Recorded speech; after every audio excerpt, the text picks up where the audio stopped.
de cualquiera de esas ondas electromagnéticas se da como el producto de la longitud de la onda, es decir, el largo que tiene la vibración, por la frecuencia. La longitud de onda es el largo que tiene, la longitud que tiene la vibración característica de esa onda, y la frecuencia es el número de ondas que caben en un segundo. El producto de las dos es igual a la velocidad de la luz, y por lo tanto podemos expresar la frecuencia como igual a c por la inversa de lambda. O sea, pasamos lambda del otro lado, a c por 1 sobre lambda.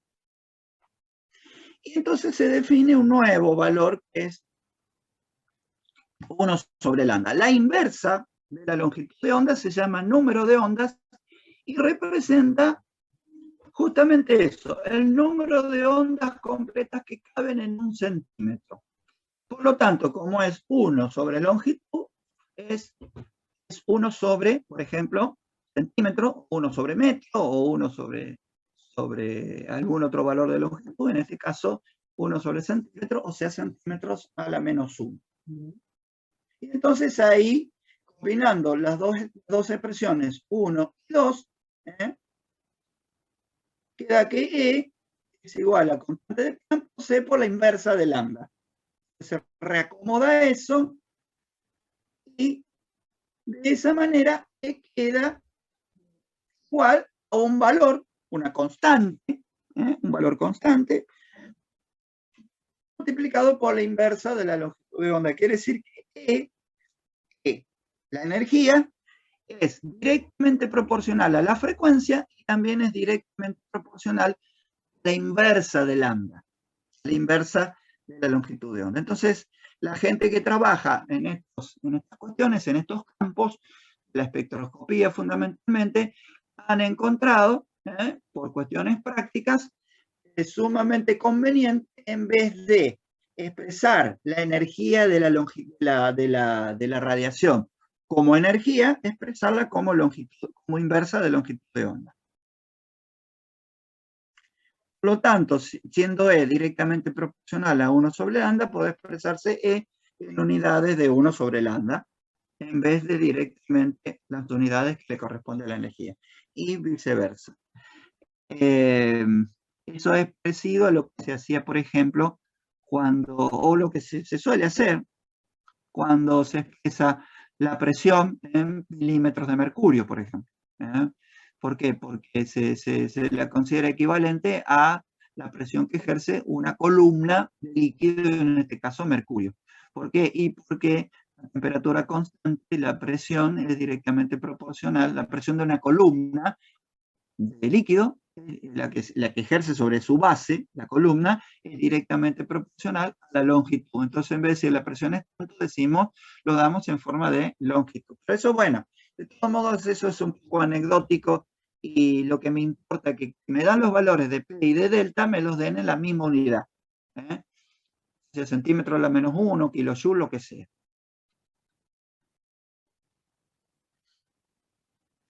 A su vez, habíamos dicho que las configuraciones tanto de alto o bajo espino, cualquier configuración en general, tiene, si yo veo en la configuración que hay por lo menos un electrón desapareado, uno o más electrones desapareados, decimos que la sustancia donde está ese complejo, con ese átomo central que tiene electrones desapareados, la sustancia deberá ser paramagnética. Entonces, si mirando esta, nosotros tenemos una muestra con la sustancia, si encendemos un campo magnético, vemos que hay una pequeña atracción. Incluso se puede medir esa atracción, y eso me puede llevar, en condiciones controladas, a determinar el número de electrones desapareados, que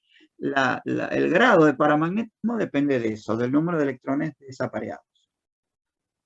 Bueno, yendo concretamente a lo que decimos, a las otras propiedades importantes de los complejos, que son las propiedades espectrales, decimos que, bueno, esas propiedades espectrales están relacionadas con la interacción, el contacto de la luz, de la radiación electromagnética, con un sólido o una solución donde haya, por ejemplo, un complejo. Suponemos un haz de radiación electromagnética que incide sobre un sólido o atraviesa una solución y entonces se manifiesta un determinado color.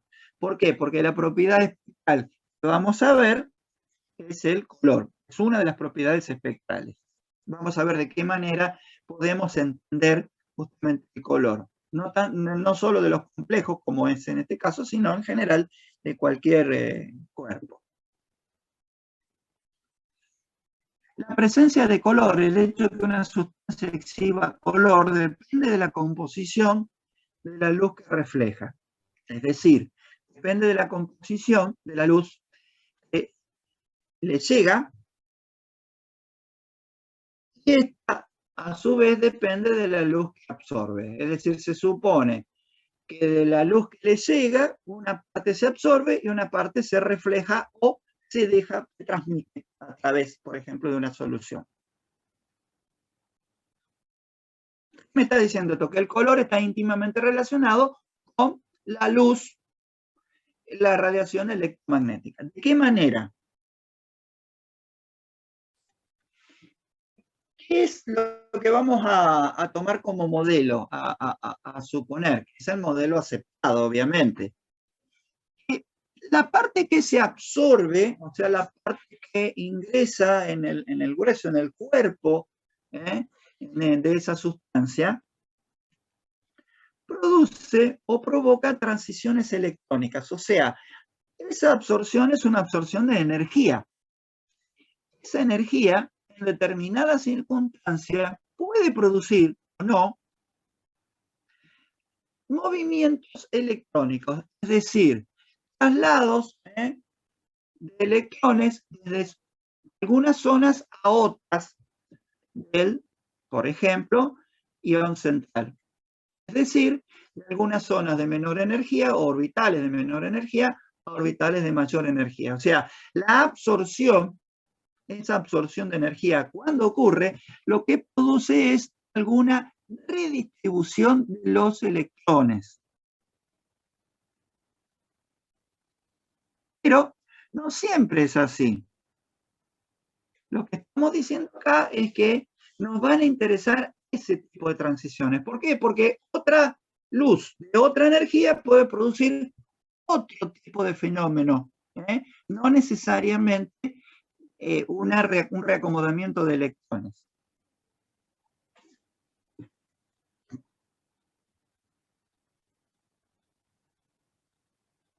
Por ejemplo, cuando el átomo de hidrógeno absorbe un fotón de energía adecuada, recuerden que una forma de ver a la radiación electromagnética es formada, digamos, constituida por cuantos o paquetes de energía, o visto de otra manera, fotones, pero cuando la energía es adecuada, no cualquier energía, cuando es una determinada energía, el electrón que tiene el átomo de hidrógeno puede, con esa energía, pasar a un nivel de energía superior. Entonces, teniendo en consideración que el esquema simple del hidrógeno, el esquema de los dos orbitales de menor energía, porque después más arriba hay otros orbitales, el electrón 1s que constituye, está en el estado de menor energía, y es decir, estamos hablando del hidrógeno, del átomo de hidrógeno, en un estado basal, o fundamental, que es el de mínima energía,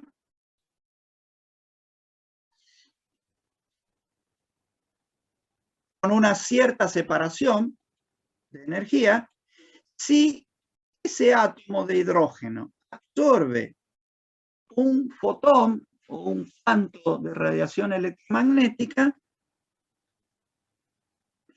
que tenga una energía h nu es exactamente igual a ese salto de energía, ese electrón en virtud de que absorbió esa energía, puede promoverse hacia un orbital de energía superior, por ejemplo, el 2s. Para llegar a un estado de mayor energía, el estado basal o fundamental, es el estado que lo vamos a denominar estado excitado. Lo mismo va a ser así en los complejos.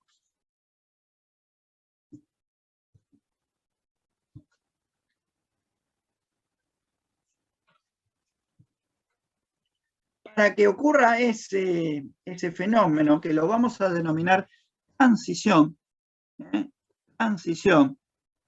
esa transición que implica ese fenómeno de reacomodamiento, de pasaje del electrón, en este caso del único electrón, a un nivel superior de energía, ese fenómeno que se produce debido a una excitación, debido a la absorción de esa radiación electromagnética, lo vamos a llamar entonces transición electrónica en este caso, porque puede haber transiciones de otro tipo, y lo vamos a aplicar a los complejos. Un concepto importante a retener acá es que no cualquier radiación electromagnética produce una transición. El concepto clave acá es que una determinada transición, es decir, el pasaje de un determinado electrón de un dado orbital a otro dado orbital, con una diferencia de energía definida, está dada por una radiación electromagnética de esa energía y con su frecuencia característica.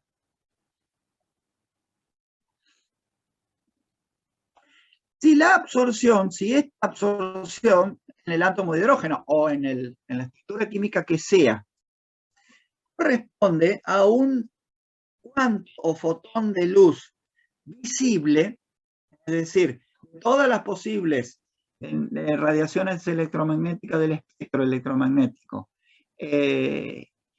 esa radiación justamente cae dentro de la zona visible, con frecuencias que andan entre los 400 y los 700 nanómetros. Entonces, en ese caso, si el sistema absorbe eso, el objeto cuerpo presentará color. Es decir, el color va a ser una propiedad que va a tener ese cuerpo debido a absorción de luz visible. ¿Y por qué va a absorber luz visible? Porque esa luz visible, o alguna parte de esa luz visible, podrá producir uno o más de esas transiciones, porque va a coincidir con valores de energía entre orbitales.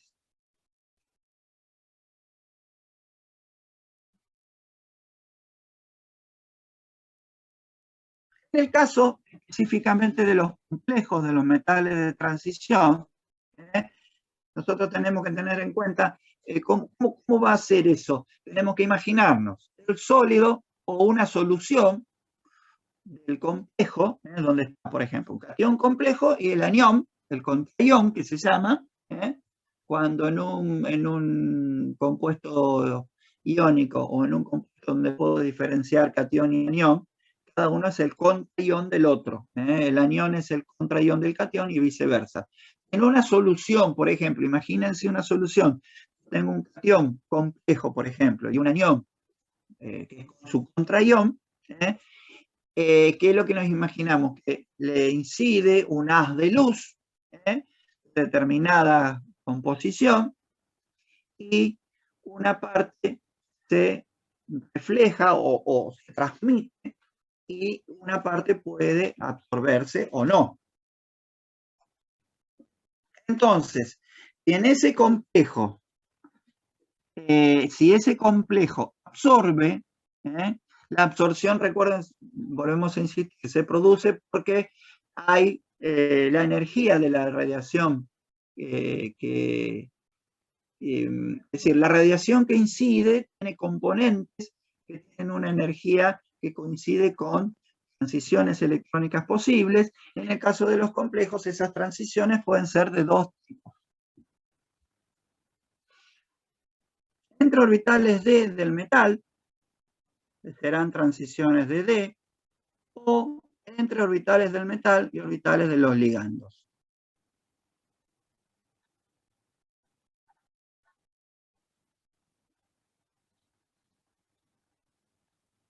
Es decir, vamos a tener en cuenta que como el complejo está constituido por una especie central y ligandos, entonces vamos a poder considerar que hay orbitales del metal y hay orbitales de los ligandos. Entonces, las transiciones del tipo 1 serán entre orbitales D, las vamos a denominar transiciones de D, se darían dentro del propio metal, son orbitales del metal, o bien, otro tipo de transiciones pueden ser entre los orbitales del metal y los orbitales de los ligandos.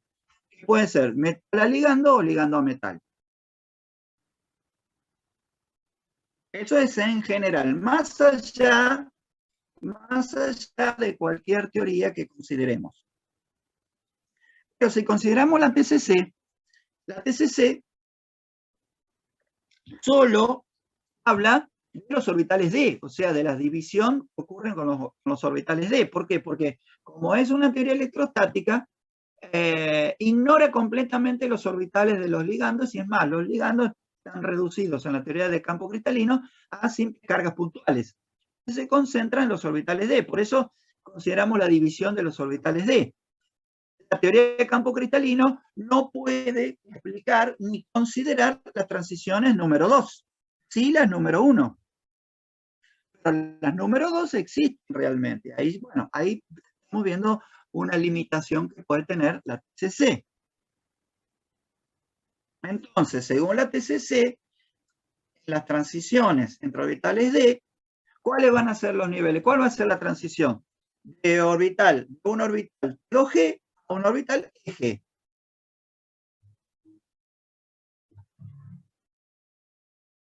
Por ejemplo, en este caso, es un complejo de 3, un electrón que está en el nivel inferior será promovido al nivel superior. Pero para eso tiene que absorber energía adecuada a través de la luz que le incide. Profe, perdón. Dale. Esa energía que tienen que absorber es el delta O, ¿no? O sea, la representada con el delta O. El delta O, sí. En realidad, cuando aumenta el número de electrones, también influye la repulsión. Es decir, en principio la diferencia de energía es delta O, pero por ahí se puede necesitar alguna energía adicional o un poquito menos de energía por el tema de las repulsiones. El tema es que sea cual sea la diferencia de energía que hay a través de delta O, es esa la energía que tiene que absorber el sistema.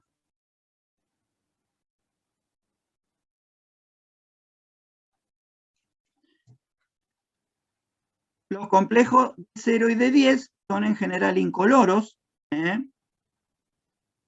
¿Por qué? Porque como es de 0 no tiene electrones D, y como el de 10 no tiene posibilidad de transiciones desde el abajo hacia arriba. Una cuestión clave, entonces, es que en el nivel superior haya lo que se llama por lo menos un hueco, o sea, haya posibilidad de que un electrón vaya a parar ahí. Porque si imagínense, un complejo de 10 tiene todos los orbitales, los 5 orbitales ocupados con 2 electrones, entonces no puedo pasar un electrón de abajo porque arriba está lleno. Es decir, ese concepto de hueco es importante tenerlo en cuenta porque para que ocurra la transición desde el nivel T2G al nivel EG, debe promocionarse un electrón. Y entonces ese electrón tiene que tener cabida en el nivel superior.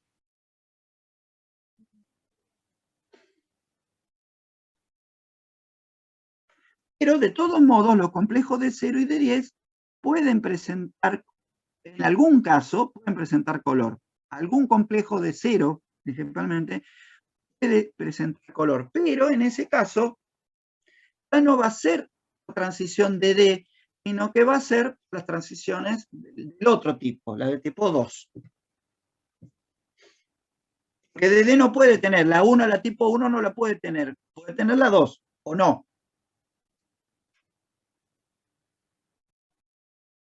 Bueno, entonces, el tema es, como el espectro electromagnético es tan amplio, y estamos diciendo que la incidencia de luz electromagnética, de radiación electromagnética, puede producir cambios, que en este caso los cambios que nos interesan son justamente esa redistribución de electrones. Sería bueno saber qué partes del espectro son las que van a estar involucradas. O dicho de otra manera, ¿qué radiaciones electromagnéticas pueden producir transiciones de ese tipo, o sea, electrónicas? Que, por ejemplo, radiación electromagnética de menos energía, la infrarroja, por ejemplo, la infrarroja tiene menos energía que la visible. Entonces, la infrarroja no puede producir transiciones electrónicas en general, ¿no? Salvo algún caso muy especial, pero en general la infrarroja lo que hace es producir cambios de, por ejemplo, estiramiento de los enlaces, o rotación, o torsión, etcétera, movimientos de los átomos, que la energía es menor. Cuando pasamos a radiación visible, ya ahí podemos tener transiciones más profundas, más energéticas, que son las de movimiento de electrones. Y además de la parte visible, la otra parte del espectro que puede producir transiciones electrónicas es la ultravioleta. Por eso hablamos de radiación visible y radiación ultravioleta involucrada en esta cuestión de los complejos. ¿No? Es decir, lo que más se estudia es justamente eso, la absorción de radiación visible y la absorción de radiación ultravioleta. La que produce color es la visible, ¿eh? Pero también es bueno estudiar la radiación ultravioleta. Ya cuando nos vamos más arriba en energía, cuando pasamos a rayos X, rayos gamma, ya los cambios son mucho más profundos, y cuanto mayor es la energía, mayores son los cambios que se producen en el sistema. Entonces, si nosotros de todos nos ubicamos en esa zona visible ultravioleta, esa zona es la que corresponde a energías de radiación electromagnética que producen o provocan transiciones electrónicas, que son las que nos interesan acá. No nos interesan transiciones de otro tipo. ¿Se entiende eso?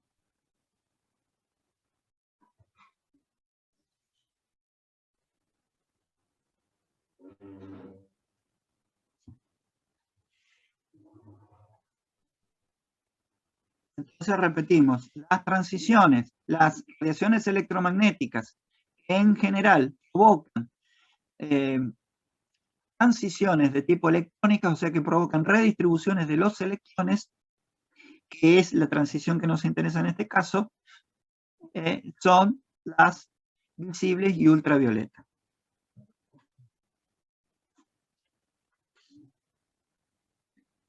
Entonces,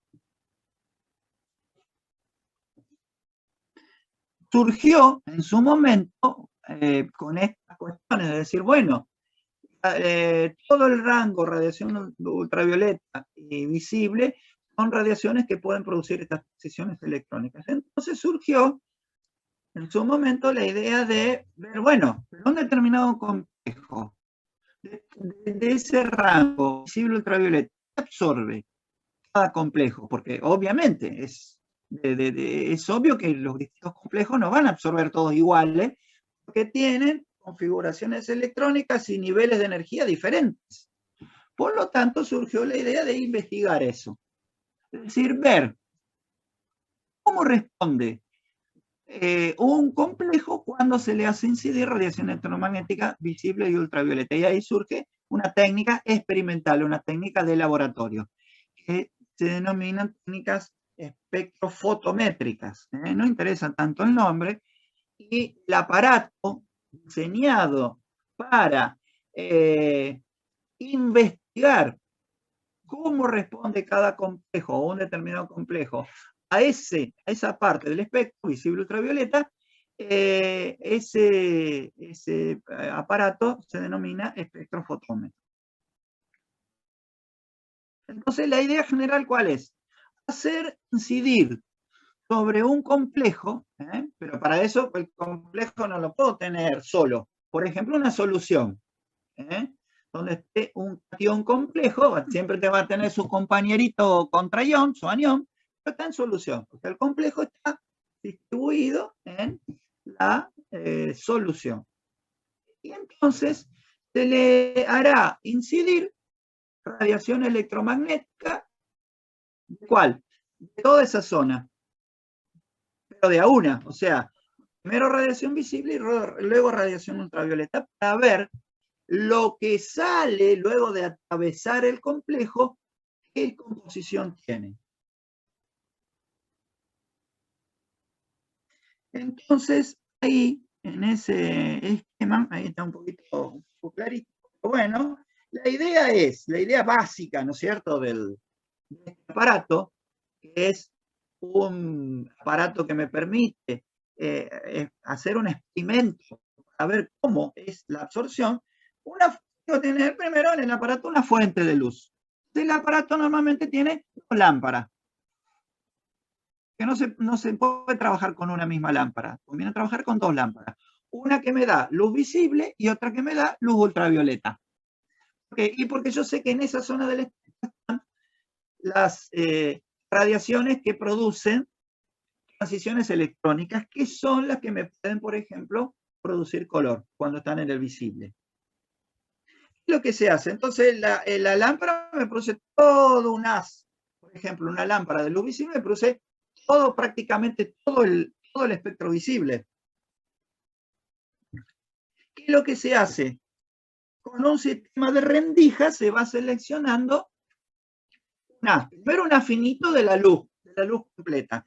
Y después, siempre estos aparatitos tienen un dispositivo que descompone la luz. Por ejemplo, un prisma que hace un efecto de descomposición similar al del arco iris, que descompone la luz en distintos colores. Cada color de la luz visible, en la cual puede descomponerse la luz visible, va a representar una frecuencia. Cuanto más delgado y finito sea ese haz, más cerca va a estar de tener una frecuencia determinada. Eso se logra. Primero, un haz finito de la luz completa y luego se lo dispersa, se lo descompone en los distintos colores y de alguna manera se le va haciendo incidir un color diferente, va viendo una rotación, entonces va incidiendo cada vez un color diferente. Y luego lo mismo para la lámpara ultravioleta. O sea, se le va haciendo incidir haces distintas frecuencias. El haz atraviesa, por ejemplo, acá se ven un esquema de, por ejemplo, la muestra en un tubo de ensayo, y luego pasa a un detector. ¿Qué es lo que hace el detector? El detector compara lo que ingresa con lo que sale. Si lo que sale bajó mucho en intensidad, o sea, entra una de una cierta intensidad y la intensidad de las que sale es muy baja, entonces en ese caso ha habido una absorción muy importante y el detector manda una señal y entonces se grafica o aparece en esa posición de esa longitud de onda o frecuencia, aparece un pico o banda, que normalmente son anchos, como se ve acá abajo, en la zona ahí cercana al verde o amarillo. En este caso es un complejo hexaqua titanio 3, es un complejo en particular. Entonces se obtiene una gráfica que cuanto más absorbe, la altura de esa banda óptico es cada vez más alta.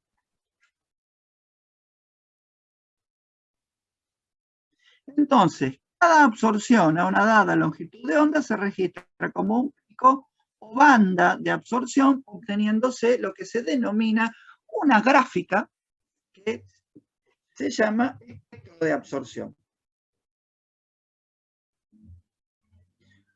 ¿Cuál es? Si uno hace todo el trabajito con las dos lámparas de manera de barrer toda la zona visible ultravioleta, se obtiene una gráfica o espectro Profe, en general. Sí. ¿puede volver un segundito a la slide anterior? Ahí, Sí, se queda ahí un segundito. sí, cómo no.